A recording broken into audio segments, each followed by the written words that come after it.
महायुतीच्या तुमच्या आमच्या लाडक्या जिल्ह्याच्या आणि महाराष्ट्राची रणरागिणी तुमची आमची भगिनी कर्तृत्ववान महिला लोकसभेच्या उमेदवार माननीय पंकजाताई मुंडे, या जिल्ह्याचे कर्तृत्ववान पालकमंत्री, या ठिकाणी असणारे आमचे नेते योगेश भैया क्षीरसागर व आदरणीय मंचावर उपस्थित असणारे सर्वच पदाधिकारी, या ठिकाणी आज ताईसाहेबांच्या विजयाचा संकल्प करण्यासाठी योगेश भैयाच्या आणि सारिकाताई यांच्या माध्यमातून या ठिकाणी विजय संकल्प मेळावा आयोजित केलेला आहे। या ठिकाणी बसलेला प्रत्येक कार्यकर्ता हा योगेश क्षीरसागर आणि सारिका क्षीरसागर यांच्यावर प्रेम करणारा कार्यकर्ता आहे आणि ज्या वेळेस आमचे नेते क्षीरसागर कुटुंबाचे करते धरते संयमी नेतृत्व योगेश भैया क्षीरसागर आणि आमच्या ताई सारिकाताई क्षीरसागर यांनी एखाद्या गोष्टीचा विडा उचलला,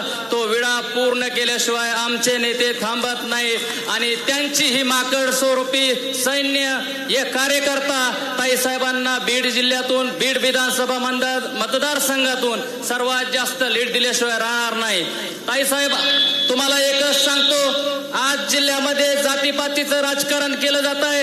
2014 पासून मी गोपीनाथरावजी मुंडे साहेबांच्या सोबत काम केलंय। मी संभाजी ब्रिगेडचा तालुका अध्यक्ष असताना साहेबांसोबत काम केलंय। साहेबांनी आम्हाला जेवढा मान सन्मान दिला, मराठा समाजाच्या पुढाऱ्यांना जेवढं पद दिले, जेवढं सर्वात जास्त मोठं करण्याचं काम जरी कोणी केलं असेल तर या जिल्ह्यात फक्त स्वर्गीय गोपीनाथराव मुंडे साहेबांनी केलेलं आहे आणि या ठिकाणी त्यांच्या लेखीला दिल्लीत पाठवल्याशिवाय हा मराठा समाज आज शांत बसणार नाही। मराठा समाज कधीही जातीवाद करत नाही। जातीवाद करणारे या जिल्ह्यातले 5 पुढारी आहेत आणि 10 लोक त्यांचेच कार्यकर्ते ताईच्या विरोधात घोषणा देण्याचं काम करते आणि खालच्या ग्रामीण भागातलं ओबीसी मराठा 18 पगड जातीचं संतुलन असलेलं बिघडवण्याचं काम या ठिकाणी या जिल्ह्याचे उमेदवार समोरच्या पार्टीचे करत आहेत।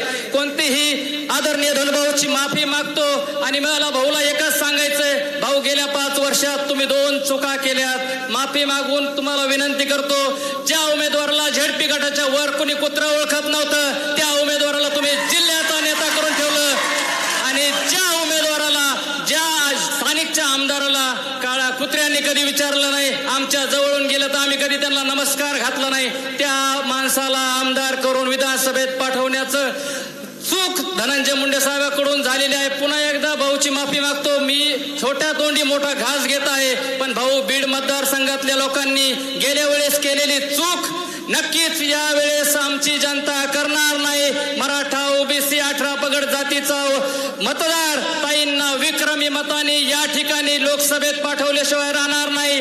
ताईसाहेबांना एकच विनंती आहे, आम्हाला या ठिकाणी दिलेल्या मतदान रूपी आशीर्वादाची परतफेड फक्त आमच्या योगेश भाईंना या विधानसभेच्या सभागृहात पाठवण्यासाठी तुमचा मदतीचा हात आम्हाला हवा आहे आणि याच ठिकाणी मी सर्वांची माफी मागतो, लांबलेलं भाषण थांबवतो आणि ताईंना या ठिकाणी एकच सांगन, ज्या